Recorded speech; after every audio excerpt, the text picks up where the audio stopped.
முன்னாடி என்னக்கா காய்கறி ரேட்டு பூரா என்னமோ தங்க ரேட்டு மாதிரி அம்பட்டு ரேட்டு சொல்றாங்க. அட ஆமாட்டி, நான் கொண்டு வந்து 200 ரூபாய்க்கு பார்த்து எல்லா காய்கறி வாங்கிட்டு போயிடலாம்னு பார்த்தா என்னத்த இப்படி சொல்றாங்க. அக்கா நம்மளோட வந்த மொட்டை ஆச்சிய காணா எங்கக்கா? ஏட்டி அவங்களுக்கு நடந்து நடந்து கால் வலிக்குதான், அதை எங்கிட்டு ஓரமா உட்காந்துருக்காங்க. போகையில கூட்டிட்டு போவோம் டி. ஓ சரிக்கா சரிக்கா. என்ன தக்காளி ரேட்டு எம்புட்டு? கிலோ 150 ரூபாமா. ஏ ராணியக்கா, உனக்கு பேரம் பேசவே தெரியல, சும்மா இருக்கா? நான் எப்படி கேக்குறேன்னு பாரு. இன்னும் 3 பேரும் காய்கறி வாங்கத்தேன் வந்திருக்கோம், கட்ட பை நிறைய வாங்கிட்டு போவோம்னே. சரிம்மா, நல்லபடியா வாங்கிட்டு போங்க, விக்கிறதுக்கு தானே காய்கறி வச்சிருக்கேன். அண்ணே காய்கறி ரேட்லாம் அதிகமா சொல்லாதீங்க அண்ணே. 1 கிலோ தக்காளி 75 ரூபான்னு போடுங்க. என்னது 75 ரூபான்னு போடவா? போமாங்கிட்டு நாங்களே 1 கிலோ தக்காளி 140 ரூபாய்க்கு வாங்கிட்டு வந்திருக்கோம். 10 ரூபா தான் லாபம் கிடைக்கும். 1 கிலோ 150 ரூபா, வேணும்னா வாங்குங்கம்மா. அண்ணே இப்படி கராரா சொன்னா நாங்க எப்படி காய்கறி வாங்குறது? கொஞ்சம் குறைச்சு போடுங்க அண்ணே. என்னம்மா காலங்காத்தால? சரி, நீங்க 3 பேரும் காய்கறி வாங்க வந்திருக்கேன்னு சொல்றீங்க. சரி, உங்களுக்காக 10 ரூபாய் எனக்கு வேணாமா, 140 ரூபாய்க்கே தக்காளி போடுறேன், வேணும்னா வாங்குங்க. என்ன இவ்வளவு பெரிய மார்க்கெட்டுல உங்களை தேடி காய்கறி எதுக்கு வாங்க வந்திருக்கோம்? குறைச்சு கொடுப்பீங்கன்னு தானே வாங்க வந்திருக்கோம். என்னென்ன 140லயே இருக்கீங்க, 100 ரூபாய்க்கு தக்காளி போடுங்க அண்ணே, அதெல்லாம் வரும். என்னது 100 ரூபாய்க்கு தக்காளி தரவா? ஏம்மா, உனக்கு 100 ரூபாய்க்கு கொடுத்துட்டு நான் தலையில துண்டை போட்டு கொடுத்தாமா போகணும். 140 வேணும்னா வாங்குமா, இல்லைன்னா இடத்த காலி பண்ணு. ஏன் தாலியை போட்டு அறுத்துக்கிட்டு இருக்க? என்ன கோவப்படாது என்ன, அவ சின்ன பிள்ளை, காய்கறி ரேட்லாம் தெரியாது பாருங்க, அதனாலதான் அப்படி பேசுறா. உங்களுக்கு வேணாம், எனக்கு வேணாம். ஒரு தக்காளி 2 ரூபாய்க்கு மேனிக்கு 10 தக்காளி கொடுங்க. 20 ரூபாயை கையில வாங்கிக்கிறங்க. அம்மா, நான் என்ன லூசாமா? 1 கிலோ தக்காளிக்கே 10 தக்காளி தாமா நிக்கேன்.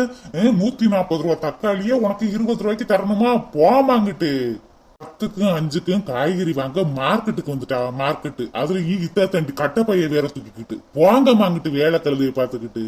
காய்கறி வாங்க வந்த மூஞ்சியையும் ஓரக்கட்டையும் பாரு. ஏன் எங்க மூஞ்சிகளுக்கு என்ன குறைச்சா? உங்க மூஞ்சியோட எங்க மூஞ்சி நல்லாத்தையும் இருக்கு. அதானே, உங்க கடைக்கு காய்கறி வாங்க வரவுக ஐஸ்வர்யா ராயும் சிம்ரனும் தான் வரணுமா? போங்கண்ணே.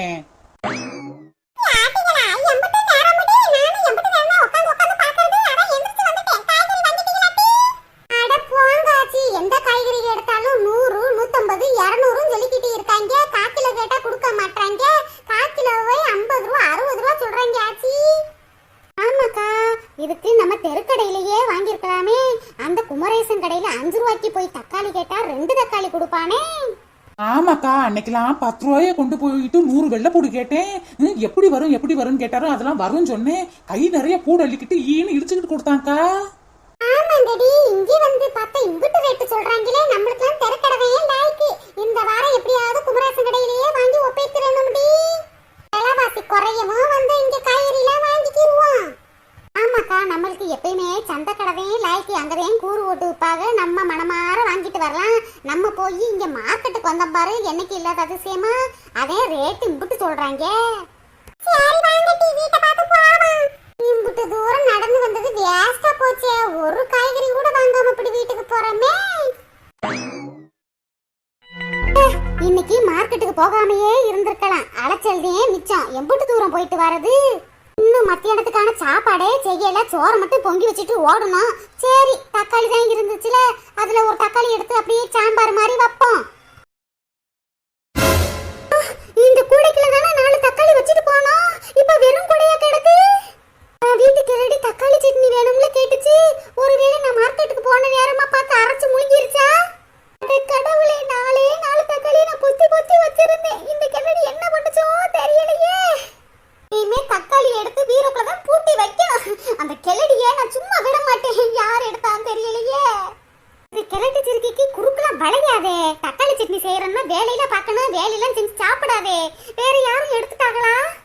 4 தக்காளி இன்னைக்கு ரேட்டுக்கு 70 ரூபா இருக்குமே. 70 ரூபா தக்காளியை காணாமே. நான் எங்க போய் தேடுவேன்?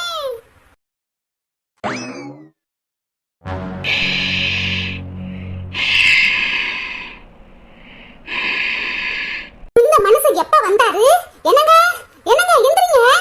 எல்லடியே வீட்டை பாத்துக்குங்க நான் சொல்லிட்டு போனேன். எங்க போய் தொலைஞ்சிச்சோ தெரியலையே. ஏங்க ஏங்க ஏடி, ஏன் இப்ப வந்து அலறிக்கிட்டு கிடக்க? நிம்மதி தூங்க கூட முடியாது இந்த வீட்டுல. ஏங்க, உங்களுக்கு தூக்கம் ரொம்ப முக்கியமா போச்சு. அத்தை எங்கங்க? ஏண்டி எங்க அம்மாவை தேடுறவ? உங்க அம்மாவுக்கு அல்வா வாங்கி வச்சிருக்கேன், அதை குடுக்கத்தேன். ஏங்க அடுப்படிக்கல 4 தக்காளி வச்சுட்டு போனீங்க, காணங்க. அதை கேட்கத்தே எங்க அம்மாவை தேடுறேன். எங்கங்க உங்க அம்மா? அடியே எனக்கு ஒண்ணும் தெரியாதுடி. எங்க அம்மா தான் அடுப்படியை போட்டு உருட்டிக்கிட்டு கிடந்துச்சு, மிக்சி எல்லாம் அடிச்சுக்கிட்டு கிடந்துச்சுடி. அது கொள்ளைக்கிறதே இருந்துச்சு, போய் பாருப்பா. நினைச்சேன் அந்த கிளடிதே பண்ணின வேலைன்னு நினைச்சேன். நான் தக்காளி சட்னி செஞ்சு கொடுக்கலையில, அதான் தக்காளியை அரைச்சு நல்ல இட்லியை சுட்டு திங்குது போல இருக்கு. இன்னைக்கு அந்த கிளடிய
இப்பத்தே 16 வயசு நடக்கிற மாதிரி இப்பத்தே மூஞ்சி அழகுபடுத்துறதுக்காக பேசியல் போட்டுக்கா. பேசியல் வயசு 90 வயசு ஆக போகுது.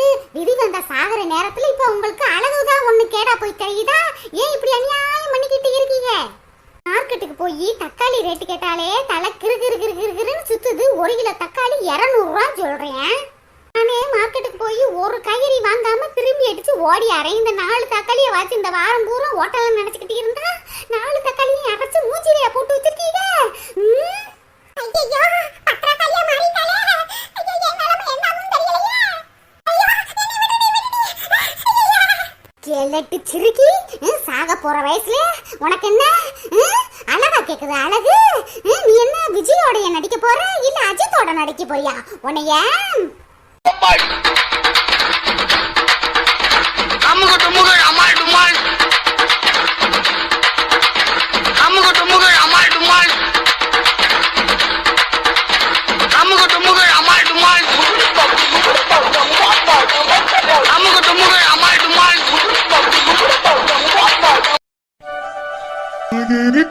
மேலிருந்து 8 தசை பார்த்திருந்து எங்கே எங்கே காத்திருந்தேன் காணல.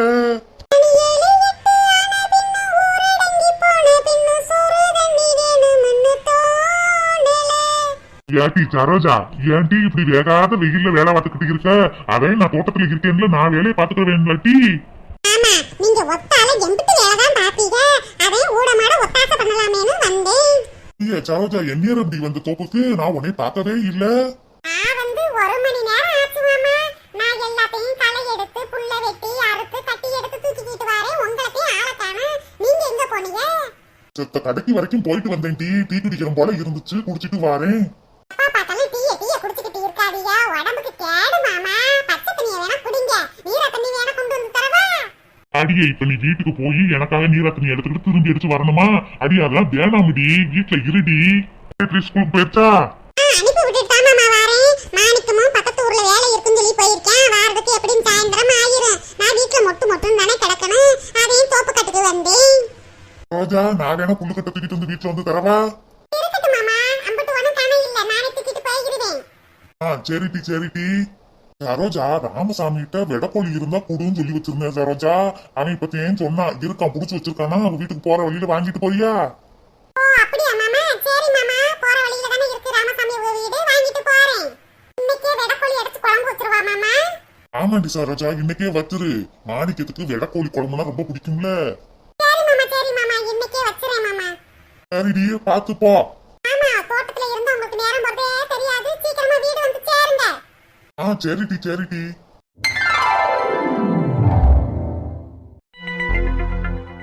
சரோஜா, தோப்பு கட்டுக்கு போயிட்டு வரியாக்கு? ஆமா பரிமிளா. இந்த நேரம் பார்த்தாலும் வேலை வேலை வேலைன்னே ஓடிக்கிட்டு இருக்க. செத்த உட்கார மாட்டறியே. என்ன செய்யறது? தோட்டம் தொரவு ஆடு மாடுலாம் இருக்குல்ல, அதை பார்க்க வேணாமாக்கு? நாங்களுமே தோட்டம் தொரவு வளர்க்குறோம், ஆளை வச்சுட்டேன் வேலை பார்க்குறோம். நீ ஒத்தால கிடந்துக்கிட்டு பம்பரமா சுத்தி சுத்தி வேலை பார்த்துக்கிட்டு கிடக்க. இப்படிலாம் பார்க்காதடி, வயசாகிக்கிட்டு போகுதுல்ல. வேலைக்கு ஆளு வைக்கிறோம்னா எப்பயோ வச்சிருப்போம். ஆனா நம்ம வேலை பார்க்குற மாதிரி வருமா? அதே நானும் என் வீட்டுக்காரன் சேர்ந்து பாடுபட்டுக்கிட்டு கிடக்கும். வேலை பார்க்குறவங்க ஒழுங்காவா வேலை பார்க்குறாங்க?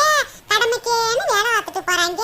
அதனாலவே நாங்களே பாடுபட்டுக்கிட்டு கிடக்கோம். பரவிலா அது என்னமோ சரிதேன் சரோஜா, நாங்களுமே வேலை பார்க்கறதுக்கு ஆட்கள்லாம் வச்சிருக்கோம். ஆனா திருப்தியா வேலை பார்க்க மாட்டாங்களே, சம்பளத்துலதான் குறியா இருக்காங்க.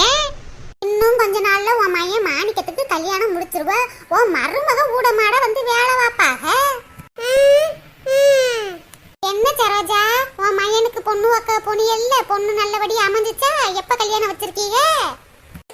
அதானே, என்னடா நம்ம மேல அக்கறை இருக்கிற மாதிரியே பேசுறாளே நினைச்சுக்கிட்டு இருந்தேன். சுத்தி முத்தி அங்கவே வந்து நிப்பா. என்ன நான் கேட்டுக்கிட்டே இருக்கேன், பதில சொல்லாம நின்றுகிட்டு இருக்க. என்ன, எப்ப கல்யாணம் வச்சிருக்கீங்க உன் மையனுக்கு? இப்பதானே பொண்ணு பார்த்துட்டு வந்திருக்கோம். பாப்பா கூடிய சீக்கிரத்துல கல்யாணம். அப்புறம் என்ன, உன் மருமக வந்துட்டா நீ இம்பிட்டு வேலை பார்க்க வேண்டியது இல்லையே, எல்லாத்தையும் உன் மருமகளே பாத்துருமே. ஆமா ஆமா, பாக்கும் பாக்கும். சரி நான் கிளம்புறேன். இரு சரோஜா, கொஞ்ச நேரம் பேசுவோம். எனக்கு ஏகப்பட்ட வேலை வீட்டுல கிடக்கு. நீங்க வீட்டுக்கு ஆளு போட்டு வேலை பார்த்துக்கிட்டு இருக்கீங்க. நான் போறேன், வேலை பார்க்கணும்ல. இவ ஒருத்திதான் குடும்பத்துக்காக பாடுபடுற மாதிரி என்ன சீனு போட்டுக்கிட்டு இருக்கா?